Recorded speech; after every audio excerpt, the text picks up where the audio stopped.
있죠. 83년까지 살벌했는데 김영삼 총재가 이제 5.18 3주년에 단식한 게 불씨가 되고, 그해 9월 말에 김근태 의장 중심으로 민청년이 이제 구성됐고요. 84년에는 이제 한국노동자복지협의회, 그리고 이제 저도 참여한 민중문화운동협의회, 작가회의가 이제 뭐 자유실천문인협의회에서 뭐 한국 민족 작가회의 그렇게 됐는데, 그런 단체들이 이제 1985년 3월 말에 민통년을 결성했죠. 근데 그 80년대에 들어서는 동아투이 사람들이, 그전에는 뭐 취업도 안 되고, 그때 블랙리스트는 요새 이런 거하고는 뭐 비교도 안 됩니다. 취업도 안 되지, 미국 여권도 안 나오고, 어디 이동만 하면 보고하고. 그런데 적극적으로 그 민주화운동단체 들어가게 됐죠. 그 민통년 만들 때 뭐 이부영, 성유보, 임채정, 정동익, 저 이제 문익환 의장님 모시고 하다가 86년에 그 인천 5.3 저놈들은 사퇴라고 그랬고, 이제 저희는 항쟁이라고 해서, 목사님은 며칠 뒤에 서울대인가에서 강의하시다가 이제 장충동 사무실에 오셔서 가셨고, 뭐 저도 그때 숲에대해서 한 1년 피해 다니다가 6월 항쟁 닷새 전에 잡혔거든요. 그런 과정에서 이부영 씨가 좀 일찍 잡혔어요. 그때 이부영 씨는 사무처장이고 저는 대변인이었는데, 그때 이제 이부영 선생이 동아투인데 6월 항쟁을 일으키는 결정적 사건을 하게 되죠. 영등포 교도소인가에 있는데, 그때 뭐 한재동이라고, 우리가 감옥 갈 때마다 하여튼 잘해주고 사회에 나오면 숨겨주던, 그게 이제 그 유명한 쪽지 사건인데, 박종철 고문치사의 은폐 조작. 그 전병룡이라는 교도관은 이미 파면당했었는데 누굴 숨겨줬다 또 가서 그리해서, 그게 이제 함 신부님한테 전달이 됐죠. 그래 김승훈 신부님이 명동성당 이사에서 폭로한 게 박종철, 이한열의 죽음에 못지않은 엄청난 사건들입니다. 목사님 그때 독일 계셨죠. 그리고 또 이부영 선생과 또 함 신부님은 용산중학 1년 선후배시고 동아투이로 이렇게 맺어지셨는데, 이번에 6월 항쟁 30주년에 그런 게 많이 보도되긴 했어요. 근데 그런 역사적 사건을 그때 이렇게 주로 기획하시고, 김승훈 신부님이 아주 비장하게 발표하셨거든요. 그때는 이미 전두환은 그걸로 이미 끝장이 나는 건데, 그 과정을 좀 한 신부님께. 그건 다 알려졌는데 뭐 그것도 맞죠. 아니 그래도 그때 전달되고 이런 건 비상적으로 알려졌는데, 그걸 어떻게 이부영 씨의 매물을 받아서 신부님이 이렇게 기획하셔서 김승훈님하고 신부님하고 명동 성당에서 그 역사적인 미사에서 간략하게 말씀하셨습니다. 말씀드리기 전에 이제 송건호 선생님에 대한 그 회상이랄까, 저희들에게 주신 그 가르침 기억하고 싶은데, 우리 동아투이 기자들 해직되시고 또 손 선생님도 동아일보 떠나신 다음에 늘 기자들 다니시면서 민중 교육, 언론 교육을 시키셨어요. 그래서 이제 명동 성당에 오셔서 강의하시면 좋겠다고 그러셔서 저희들이 이제 신자들 사지들 다 모인 가운데 언론학 강의를 듣는 셈이었었는데, 손건호 선생님께 들은 말씀 중에 감동적인 게 그 나폴레옹의 예화, 코르시카 섬에서 떠나가지고 이제 대륙으로 오면서 이른바 혁명을 일으킬 때 프랑스의 신문들은 코르시카의 괴물이 그 코르시카 섬을 떠났다 이렇게 처음에 보도했다가 지금 뭐 바다를 건너고 있다 괴물이 육지에 딱 닿으니까 코르시카의 이제 인물 나폴레옹이 육지에 닿았다 그러고 더 가까이 오니까 장군이 또 파리로 왔다 그러고 완전히 그 입성하니까 나폴레옹 장군 이제 황제 폐하 뭐 파리 오셨다 이런 언론의 아주 구체적인 내용을 말씀해 주시는데 그 언론학자가 그 내용 이게 언론의 실체구나 우리 언론의 현실이 똑같다 이런 말씀을 해주시면서 많은 걸 배웠어요. 그 언론인들은 더 잘 아실 텐데 이런 내용들을 언론이 늘 진실을 보도하고 또 위선자들 또 포갑자들을 질타해야 되는데 그렇지 못했던 점은 뭐 동서고금 다 똑같다는 그런 말씀 배우면서 정말 언론의 역할이 참 중요하다라는 건 늘 마음속에 되새기고 그런 의미에서 언론과 이 종교 특히 성서의 가르침이 바로 같다. 진실을 전하고 또 우리 많은 시민들, 국민들을 깨우쳐야 되는데 때로 종교도 권력에 굴종하고 무릎 꿇고 또 사실을 왜곡시키는 그러한 일이 많다는 반성 함께 늘 했다는 점 늘 상기하고 있습니다. 이제 특별히 이제 87년 요랑쟁의 그 기폭제가 된 그 박종철 학생의 그 억울한 죽음과 고문치사 사건, 경찰의 조작 그 내용들 다 뭐 이미 알려졌습니다만 그 청년 학생이 감옥에서 죽었을 때 경찰이 왜곡 조작을 했었죠. 그 당시에 이제 감옥에 갇혀 계셨던 그 이부영 선생님이 감옥에서 이렇게 있는데 그때 마침 그 경찰 2명이 구속되었는데 그 중에 이제 조항경 또 강진경 두 분인데 조항경 그 경위가 열심한 개신교 신자였다고 그래요.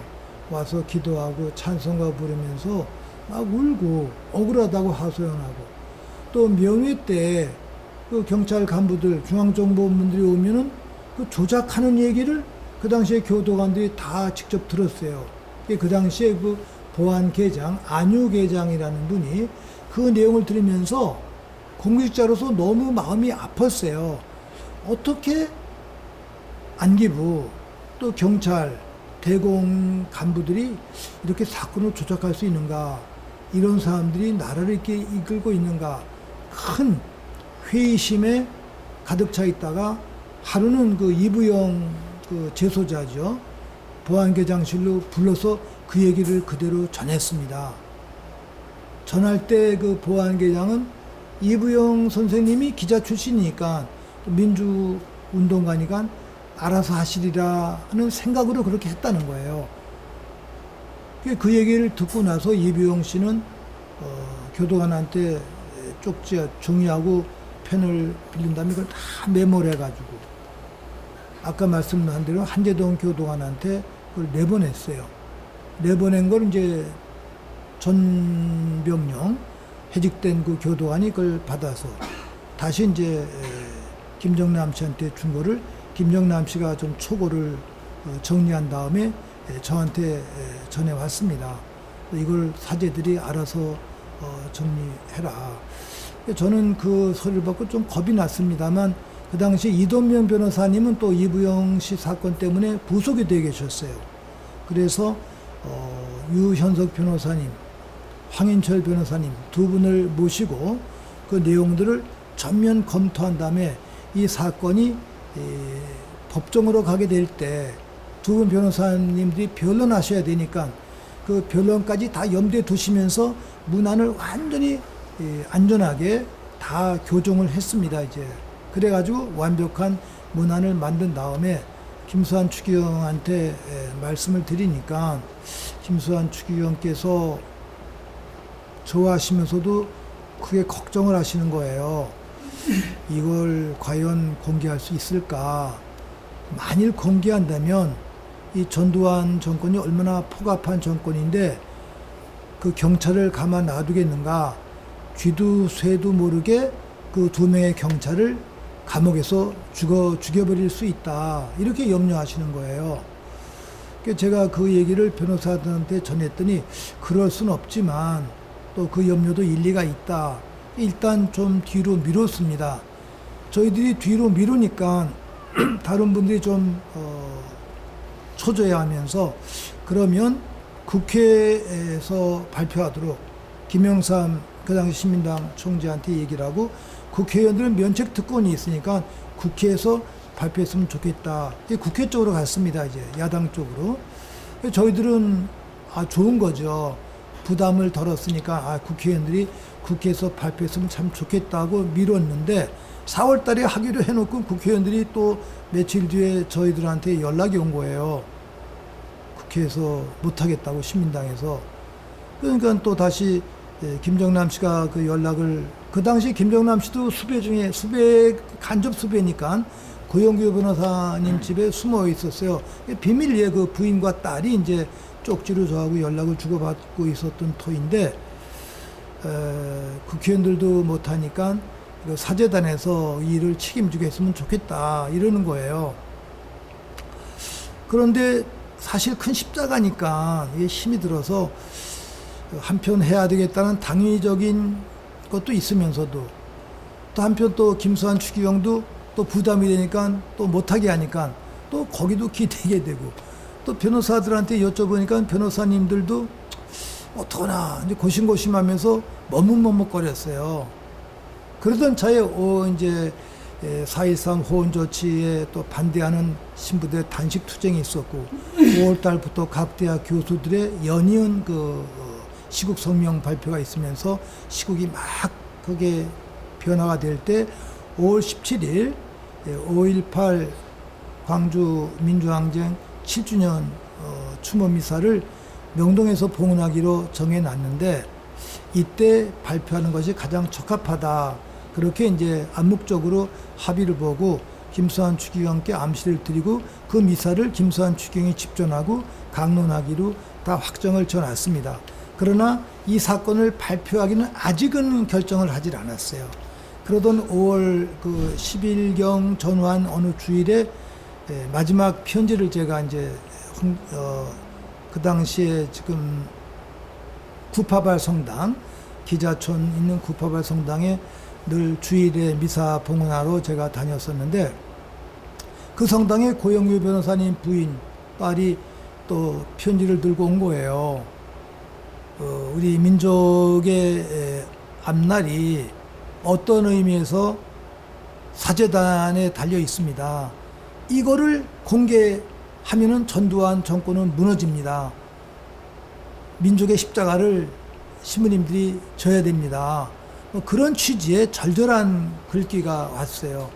미사를 끝나고 나서 그 편지를 받아 보니까 이거는 꼭 해야 되겠구나.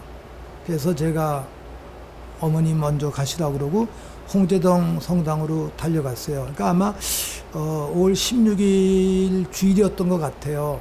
그래서 김승원 신부님도 이제 주일미사 봉헌하시고 방에 계시는데 어머님하고 같이 계셨어요. 제가 들어갔더니 어머님이 좀 눈치를 채시고 안 나가시는 거예요. 그래서 조금 어머님은 저 방에 가서 쉬세요 그랬더니 내가 다 알아 그러셔요. 뭘 아셔요? 그랬더니 내가 며칠 전에 꿈을 꿨는데 우리 아들 신부가 우물정에 빠졌어요. 그런데 성모님이 구해주셨었거든요.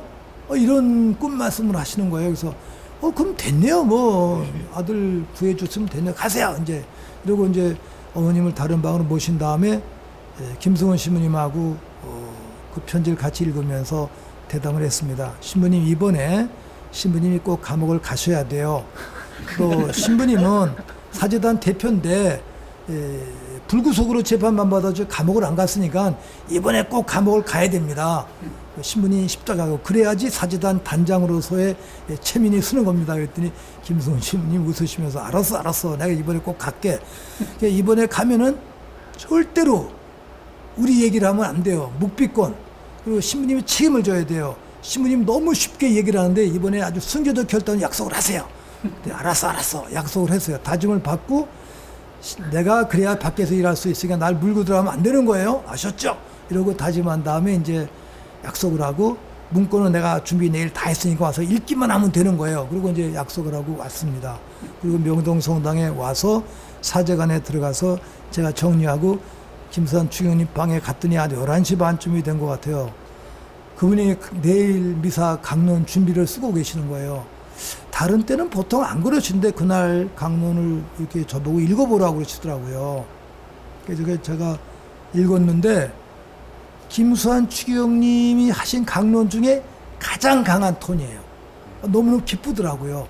어떤 때는 김수환 추경님 강론 들으면 좀 뿌예. 그래서 아유 저게 뭐야 좀 시원하게 해야지 이렇게 불만이 많았었는데 그날 강론은 제가 덧붙일 게 없을 정도로 직격탄이에요. 너무너무 기쁜 거예요.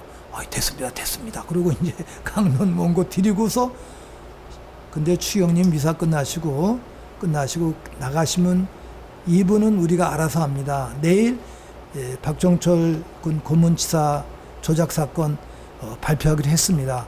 변호사님들하고 다 확인했고 변호사님들이 추경님께 절대로 염려하실 필요 없다고 화가 나셨습니다. 절대로 그 두 사람 경찰 전두환이가 못 죽입니다. 변호사들이 보장했었습니다. 걱정하지 마십시오. 그렇게 안심을 이제 시켜드렸어요. 그래서 이러시니 알았어. 그러시고 이제 약속을 하고 끝났습니다. 그리고 이제 홍보국의 그 직원을 불러가지고 밤새껏 그 문건은 이제 수녀님이 다 타자 쳐놨으니까 복사를 하는데 복사기가 옛날 복사기는 안 좋았잖아요. 그러니까 천장을 앞뒤로 복사하는데 이게 열이 받아가지고 1시간 하면 끝나고 1시간. 밤새껏 복사할 천장을 딱 해가지고 이제 그 다음날 18일 저녁 미사 때 뿌렸어요. 근데 기자들이 이렇게 미사들이 다 가는 거야 그냥 뭐 미사만 하고 이거 뭐 이래서 기자 저기 끝나면 뭐가 하나 있어요. 그랬더니 뭐가 있어요 이러는 거예요. 기다려보라고 몇 명이 남았는데 딱 끝나고 나니까 이제 그걸 나눠주고 우리 김승원 신부님이 낭독하셨어요. 긴장했죠 이제. 됐다. 그리고 이제 끝나고 났는데 그 다음날 신문에 한 줄도 안 나. 그 다음날도 또 한 줄도 안 나는 거예요 이제. 근데 김승원 신부님은 발표하자마자 안양에 있는 아론의 집, 그 피정의 집으로 가신 거예요. 그러니까 뭐 신부님은 자동 은거가 되셨고 제가 밖에서 일하는데 3일째 되는 날인가 동아일보에 한 서너 줄 났어요 그게. 그다음 됐다 그러고 됐는데 그 다음부터 기자들이 몰려오는 난리가 나는 거예요. 그걸 보셨던 우리 이제 변호사님들 말씀이 동아일보는 기자들을 쫓아낸 신문사니까 우리가 배척했잖아요. 동아일보도 구독도 안 보고 거부했는데 그래도 그놈의 언론이 그거를 몇 줄 보더라니까 그 기쁜 거예요. 참 사람 심리가 참 묘하군요. 그러면서 동아일보를 또 다시 이제 구독하기 시작을 했었는데 그 뒤에는 이제 그게 검찰로 넘어가면서 법무장관, 검찰총장 다 일괄 사표에 다 바뀌었습니다. 그런데 그 후임으로 온 검찰총장 이정남 검찰총장 또 중수부장으로 온 한영석 중수부장 묘하게 두 분 다 가톨릭 신자였어요. 그리고 중수부장 한영석 중수부장은 우리 홍성우 변호사님 또 황인철 변호사님하고 다 서울법대 동기들이에요.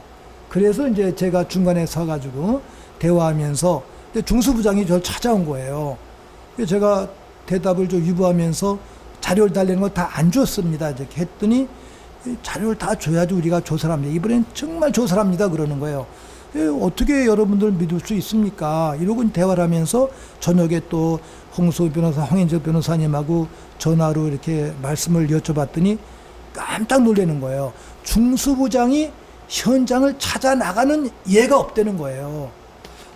중수부장이 정말 왔어요? 그러시는 거예요. 그래서 한영석 보니까 그 중수부장이 날 찾아왔다. 그래서 이렇게 얘기를 했다. 그랬더니 변호사님들이 그러면 그분들한테 그동안에 신문 보도된 내용을 모두 다 두 경찰한테 보여주라고 얘기하십시오. 그래서 또는 또 그 말 들은 대로 한영석 중수부장한테 전화가 와서 지금 보도된 모든 신문 그 두 사람한테 그대로 다 보여줘라. 그렇게 또 전달을 합니다, 이제. 그럼 또 며칠 뒤에 또 전화가 와요. 그랬더니 얼마 뒤에 조항경 경찰의 형님이 저를 찾아왔어요. 의정부에 계신 분인데 전자 회사의 사장이었어요. 아주 훌륭한 분인데 이분이 그 아버지가 일찍 돌아가셔서 조항경 경위를 자식처럼 키우셨던 형님이래요. 그래서 조항경 경위가 그 형님을 정말 존경하는 거예요. 그런데 그분이 오셔가지고 저를 만나시더니 그 남영동 그 수사 대공처장 박처원 또 그 밑에 그 뭐 유정방인지 아이간 모든 간부들을 다 만나고 나서 며칠 동안 만나고 나가지고는 충격을 받은 거예요. 어떻게 이 사람들이 나라를 지키는 경찰 간부들인가? 어떻게 이분들이 대공 업무를 맡는 경찰들인가? 어떻게 이 사람들이 간첩을 체포하는 사람들인가? 놀란 거예요. 식사하면서 술 마시면서 대화하면서 가족들 회유하는 말을 들으면서 느낀 점이 이거는 국가조직 폭력배구나. 그건 국가조직 폭력배구나. 이거를 느꼈다는 거예요. 그분이 그런 말씀 하시는 순간 제가 이분은 정말 경찰의 실체를 깨달았구나. 그러면서 깊은 얘기도 하고 많은 자료 또 확보도 하면서 저희들이 2차 성명 발표하는 자료를 또 준비했던 그런 기억이 있는데 그 형님 정말 훌륭하신 분이에요. 경찰의 회유에 움직이지 않고 또 사실대로 너도 얘기해야 된다. 바깥의 분위기가 이렇다. 이런 얘기 그대로 전하셨던 그러한 내용들. 그렇게 가족들을 만나면서 이제 변호사님들하고 만나는데 마침 이제 보도가 되면서 검찰에서 수사를 하면서 이제 박처원 뭐 치안 그 당시 본부장까지 막 구속되는 사태에 이르렀었는데 이러한 것을 느끼면서 이제 세상이 바뀌게 되겠다라는 그러한 희망을 가졌던 내용들. 그리고 이어서 이제 육시방쟁으로 이어지는데 그때 정말 우리의 모든 사실을 전해주셨던 이부영 그 역시 기자 감옥에 갇혀 계시면서 기자로서의 정신을 가지면서 진실을 전달했던 그러한 그 결단 무엇보다도 그 사실을 알려주셨던 그 안유 계장님 또 한재동 교도관님 또 전병용 또 전 교도관님 이런 분들 역사적인 은인으로 늘 기억하면서 역사에서 잊혀진 그늘에 계셨던 그 교도관님들의 그러한 아름다운 삶 저희들이 민주교도관이라고 그분들을 늘 칭송하는데 이부영 전 기자님과 함께 이분들의 족적 기리면서 희생된 박종철 열사 또 그 뒤에 또 돌아가신 또 이한열 열사 또 올해 때 밝혀졌습니다만 또 두 분 청년과 노동자 이런 분들의 그 희생 마음속에 늘 기리면서 또 그 기자의 역할 비록 감옥에 갇혔더라도 진실을 알리기 위해서 노력했던 것 역사를 바꾼 아름다운 장면이었다. 그것도 바로 동아투이가 일으켜낸 큰 업적이었다. 이렇게 기억을 하고 싶습니다.